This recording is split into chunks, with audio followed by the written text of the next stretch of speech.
ไปได้อันใดนะจานปอหรือจานแป้งเอาไปขายนะ ปอ เท้าปอผู้อ้ายนะบ่โอ้ตเป็ดแบบนี้เนาะไปขายเท่าไหรน่ะ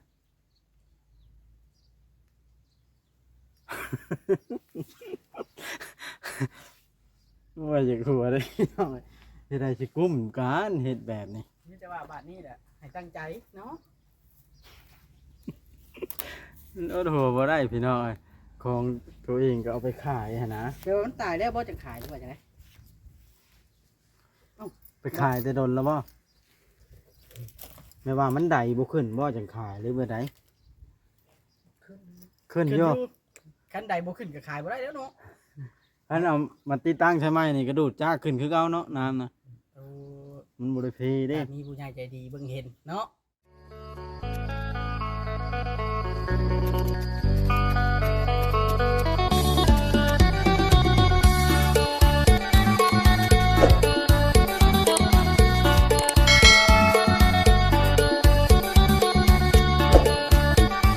้ย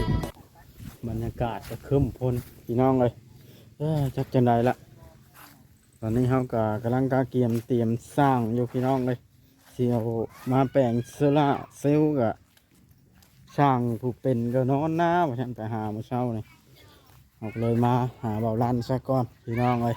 เพื่อนเพิ่นช่องเพิ่นก็สะอาดดีได้น่ะพี่น้องเอ้ย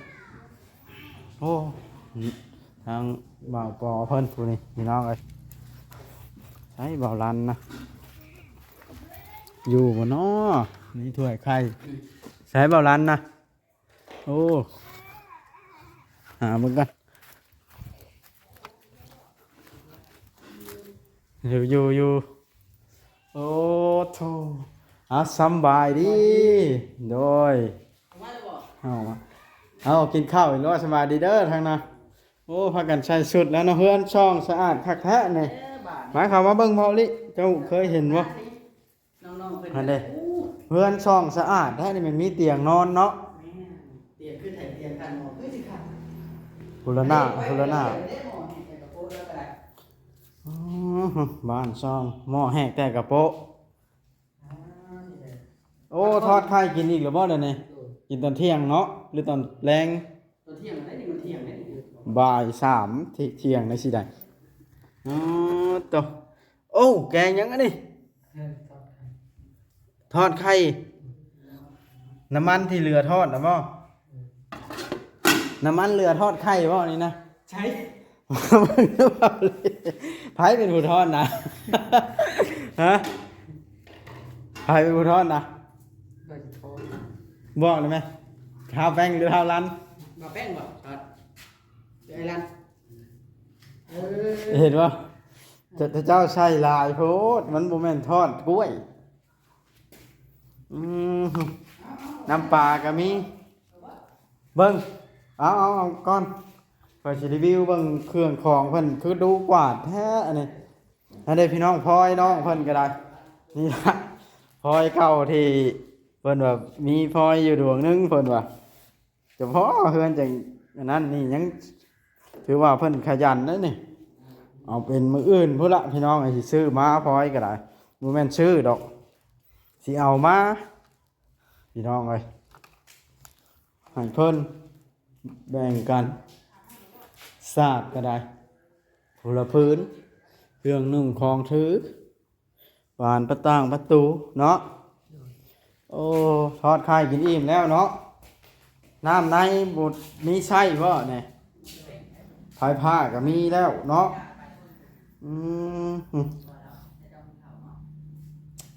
โดยโอ้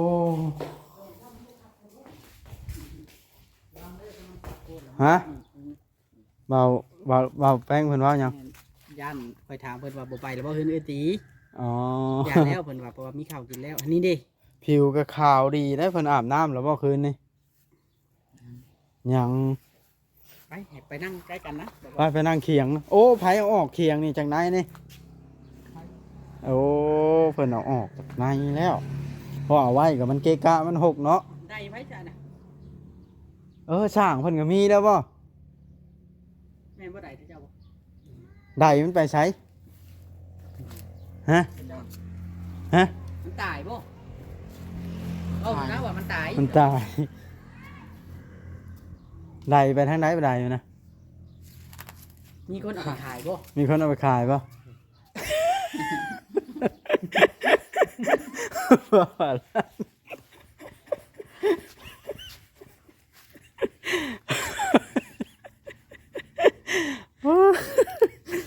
จีหัวอย่างเนาะร้านกับหัว เป็นยอมรับตรงๆเลยพี่น้องเนาะเอ้าบ่เป็นหยังเนาะ อืม ขายแล้วก็ขายไปพี่น้องเลยเอาบาดันมานั่งพี่นะบ่บ่ นั่งอยู่ห่มไม้คือเก่าปะ อยู่พี่บ่ หรือไปภาคเพื่อนทั้งวางเก่าน่ะปะ เคยนั่งเคย หรือจะไปนั่งกับไปบ้าน เลือกรถสองพี่น้องช้างคิงเนี่ยเนาะ บอกว่ามานั่งน้ำกันแล้วมาล้มกันอยู่ไหนคือเก่าพี่โอ้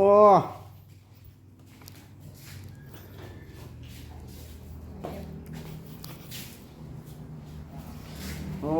เพิ่นบ่หามาเตรียมไว้แบบนั้นเบิดดังคนตกลิ้นนี่บ่ได้แบบนี้มันบ่มีพื้นดังเนาะเบาดิ แม่น มานั่งล้มกันพี่อยู่นอกพี่มันจังเสียงบ่กล้องสำบายแล้วบ่านี่บ่ได้ไปนั่นเลยน้องอัน ไปนะ นั้น นาลีบ่ นาลี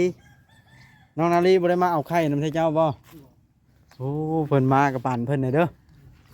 จักหน่วยจักใดเขาได้เพิ่นทอดกินกับเมตุทา ดีดิน้องแป้งพร้อมได้กว่า มานี่บ่าวแป้งมานั่งใกล้กันก่อนเอ้ยต้องล้มกันนั่งลงบาดนะต่อถือว่า3หนุ่มผู้หนึงนี่ไปทางใดแล้วผู้หนึงนะ เราบ่สู่คล้องเนาะเราบ่ค่อยอยากออกเนาะเบาปอนะ จานปอพี่น้องเอ้ย ถามลูกไผเอาใดไปขายนะจาน แม่น บ่หรือจาน จาน แป้ง ปอหรือจาน ไปเหนื่อยก่อนเด้อเอาไปทำให้ดู อืมจะได้อันใดนะจานปอหรือจานแป้งเอาไปขายนะ ปอ เท่าปอผู้อ้ายนะบ่โอ้ตวเป็ดแบบนี้เนาะไปขายเท่าไหรน่ะ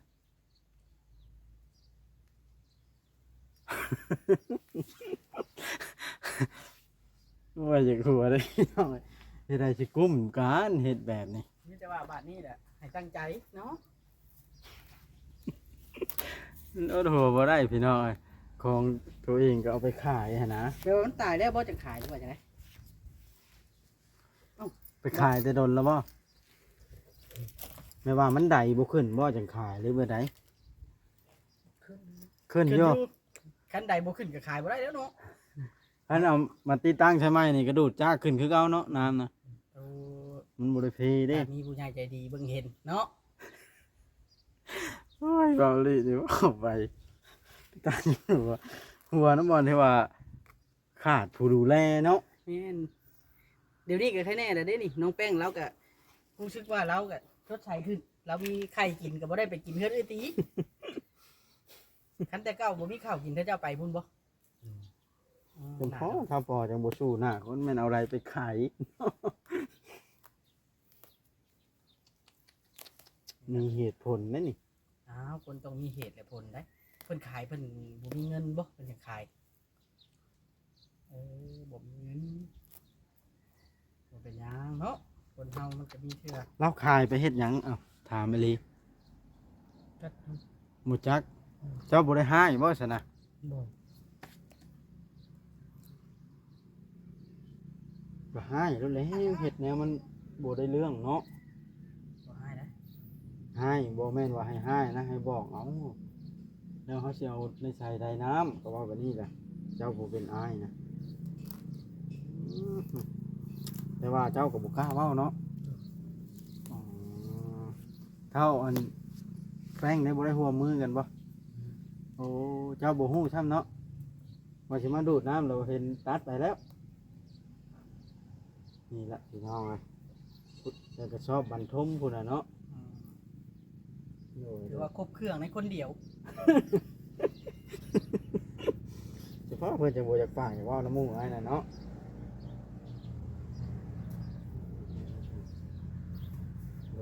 โดยนี่ละพี่น้องเอ้ยตามพี่น้องซานคิงหนักใจน้ำเนาะสมมุติว่ามีผู้ซื้อให้อีกนี่ ที่ขายอีกบ่ สิขายอยู่บ่นี่ ได้นะถ้ามีผู้ซื้อให้บ่ขายปานนี้เนาะ ว่าบ่ได้แล้วสองคนนี้ของนายโมเมนเขาเอาไปขายอีกผู้หนึงผู้เนาะอ๋อ ไปจักเทื่อได้เฮือนเอื้อตีไหมเจ้าได้บ่รันจะไปจักเทื่อได้ ไปใช่ แล้วเราไปห้ามเอาน้ำบ่ นี่เราไปนอก เดี๋ยวว่าชั้นว่าซี่แล้วที่คอยอดหัวเรื่องเงินขายใดก็เพราะว่าขาย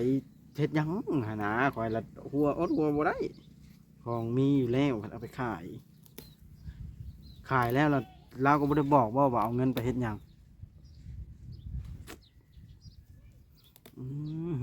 เฮ็ดอันไหนจะเว้าดิกันเป็นแบบนี้สมมุติชื่อหลอดพินหลอดไฟมาติดให้นี่สิถ้าปอสิบ่เอาไปขายเบิดว่าซะ บ่ขายแล้วเนาะไปหุงเนาะสุขภาพดีได้นี่เฮ็ดได้จังมีซอยนะเจ้านะเชื่อบ่มีซอยสาวมันไว้บ่จ้าบ่แป้งคนนี้แหวน เออ กินไข่เนาะทอดไข่เอาน้ำมันต้มไข่ ไผสีมือไผก็เป็นอุทธรณ์นะใครนะ ว่าร้านบ่ อ่า แต่ว่ามื้อหน้าต้องบอกเราวิธีทอดแล้ว เราเคยทอดปันใดบ่เออ นี่แหละพี่น้องเนาะขาดการทอดไข่ ได้กินแล้วนี่ฮะเนาะนี่อยู่นะกินก็สำบายบ้านนี้คือสิบดจอยพร้อมแน่เนาะคันสมมุติว่าซื้อเข้าวมาเป็นกระสอบนี่บ่ปอสิบ่เอาไปขายเบิดบ่นี่เจ้าบ่ให้เอาไปบ่เอาดังๆนั่นว่ามันบุกเข้าไม้นี่เนาะ คือสิบ่ขายดอกบ่แป้งก็คือสิบ่ให้ขายดอกเนาะไปกินเนาะ เจ้าบ่ได้นอนบ่กลางเว้นนี่ บ่ ถ้ากันอยู่เพื่อนอยู่แต่บ่นอน โดย อ๋อ ถือว่า มีเหตุผล มีเหตุผลเลย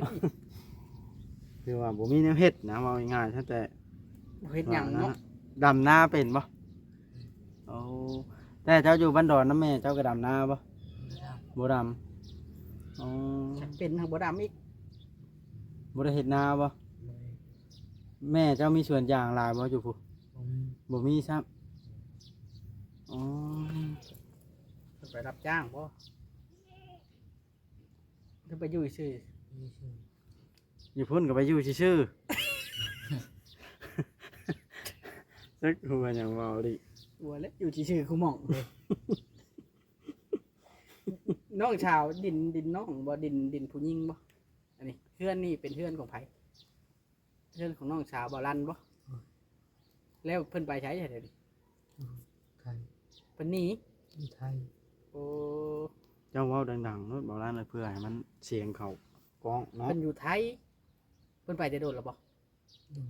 เพิ่นไปกับผัวเพิ่นบ่ เพื่อธนาคาร เออแสดงว่า ใช่ว่า เรา เฮ็ดเฮือนกับผัวบ่แม่น แสดงว่าเราบ่กล้ามาได้นี่เนาะ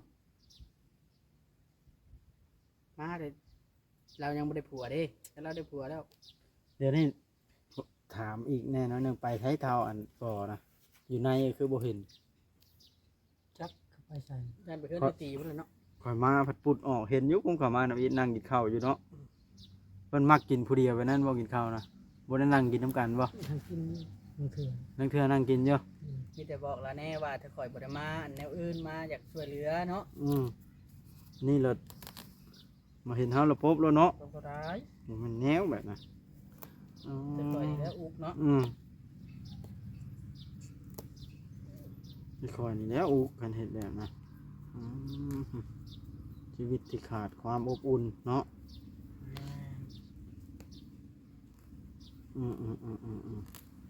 ถือว่าขยันนะลีเนาะ คนนิดได้นี่บ่บ่ ฝนตกแล้วได้นี่เนาะโอ้เด็กเขาในแล้วสิสมมุติ อันบ่มีผู้ซื้อข้าวให้บ่มีผู้ช่วยเหลือนี่แต่เจ้าก็ไปกินเฮือนไอตีอยู่นั่นบ่ โดย ปา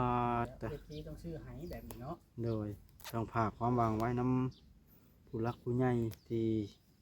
อยากช่วยเหลือเนาะ อืม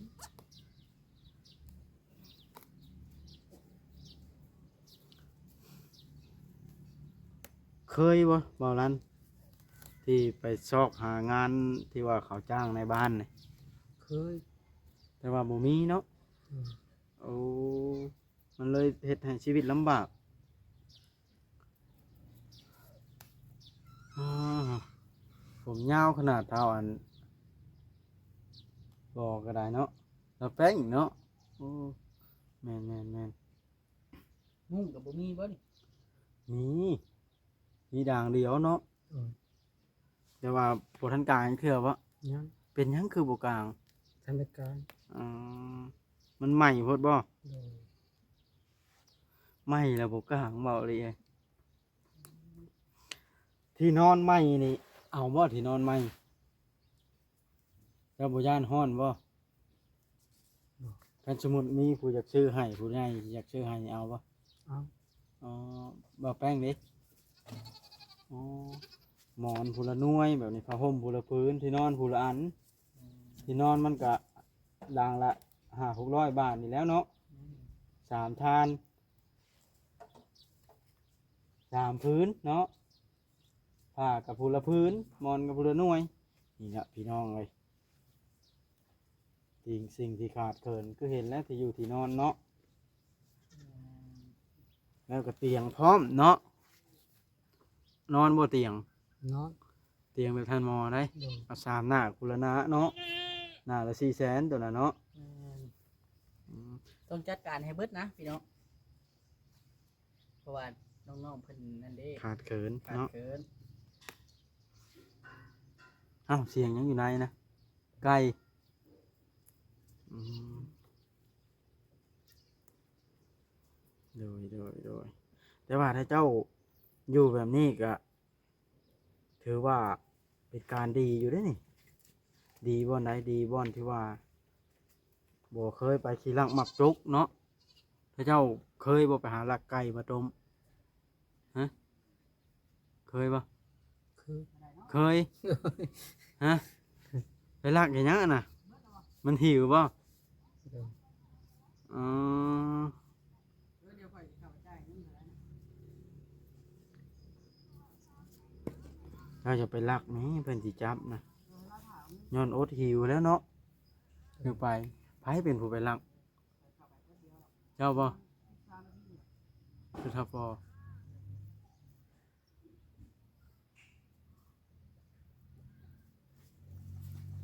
อืมนี่ล่ะพี่น้องคนอดคนหิวบ่แม่นแนวอื่นจึงไปลักก็ได้เพิ่นเคยไปลักไก่มาต้มเพิ่นน่ะนี่ละบอกว่าคนอดคนหิวมันละบ่จักทางออก เดี๋ยวนี้ระยะแล้วบ่ โดย เออแบบมีแผนว่าจะรักอีกอยู่บ่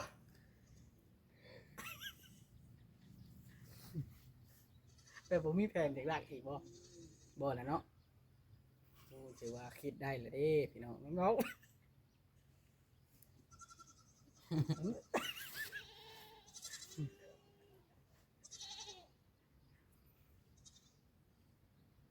ถือว่าคิดได้เนาะมีแต่ว่าอดทนไปแล้ว ข่อยก็จะคู่อะไรแบบนี้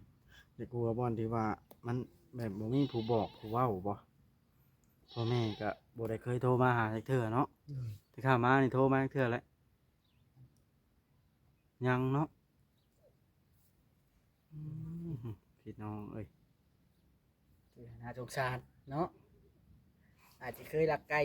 ขายใดพี่น้องเนาะแต่ว่ากะน่าสงสารแล้วหัวบอกแป้ง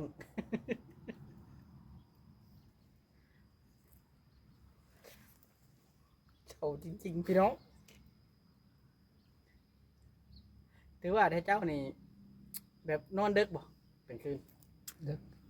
บอก เฮ็ด ว่า หยังน่ะโทรทัศน์กับบ่มีบ่ไป แบบกลางคืนบ่ได้ร้อนบ่เอาถามจริงนะบ่มีพัดลม ฮอด บดอึ้งเลย อึ้งได้ พูด น่ะ บ่ออก สงสารบ่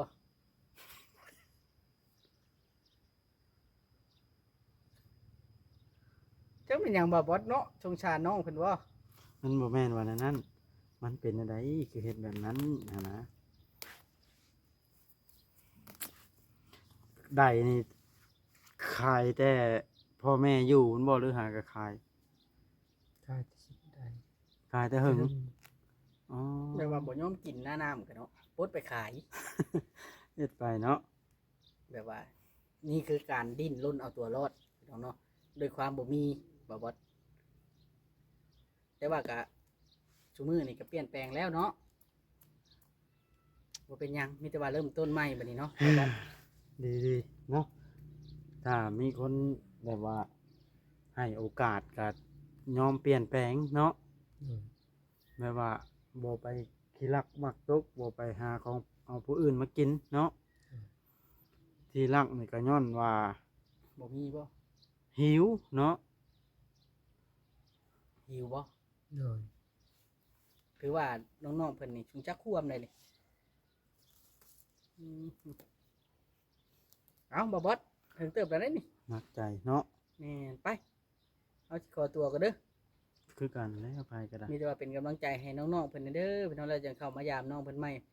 ว่ารอบหน้าจังสิซื้ออาหารการกินมาสู่กินเนาะบ่บอส แม่น อืมโดนพ่อแม่ทอดทิ้งแล้วเป็นพี่น้องว่าบ้านนี้น่ะไก่กาก็บ่พาวลักเด้อแต่ว่าช่วงนี้บ่ให้พาวลักเนาะ นั่นแหละถ้าได้รับการช่วยเหลือน้องๆเพิ่นก็เปลี่ยนแปลง คนขาดความอบอุ่นเนาะหัวเนี้ยน่ะ ตัวปั่นเจ้าลูกหญ้านี่แหล้ว เอ้าบัดนี้จังใดก็อยู่ดีมีแฮงจังตัวเฮาก็สิได้ขอตัวก่อนเนาะเมื่อหาถ่ายหุ่นหน้าก่อนบัดนี้เนาะสำบายดีสำบายดีบ่ลันสำบายดี อึ้งเลยข่อย ฮะ อึ้ง อึ้งหยังบ่บดนี่เด็กเป็นหยังเนาะเชิญสารน้องเพิ่นก็ได้ อึ้งเลยเป็นแบบนี้ขายได้ดิถ้ามีผู้มาติดให้ใหม่นี่บุขายเนาะ โดย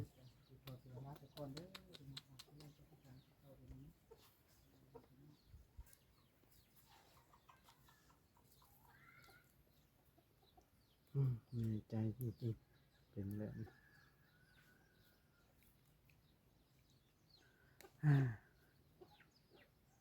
แล้วขายให้ไผใดนะขายเท่าไรบ่จักเลยเจ้ากับว่าบอกบ่ได้เนาะ โดย ฉันก็สิได้ไปก่อนจังใดก็สู้ๆเด้อ โดย อย่าบานนี้ก็รับเปลี่ยนแปลงแล้วไก่กามาแมวมาแบบอย่าเอาของเพิ่นเด้อยันเพิ่นจับบ่แม่นเอาอื่นเนาะมันบ่เป็นอันนี้พี่น้องเอ้ยคือคันมีแนวกินเฮาก็บ่เฮ็ดเนาะโอเคพี่น้องค่อยก็จะได้จบคลิปลงสบายดีเด้อเบัดทุกคนเด้อพี่น้องเอ้ยอยู่ดีมีแฮงบาดนี่จังไดก็ได้พี่น้องเอ้ยเราก็ได้มาเยี่ยมน้องเพิ่นอีกช่วงบ่าย 2 บ่าย 3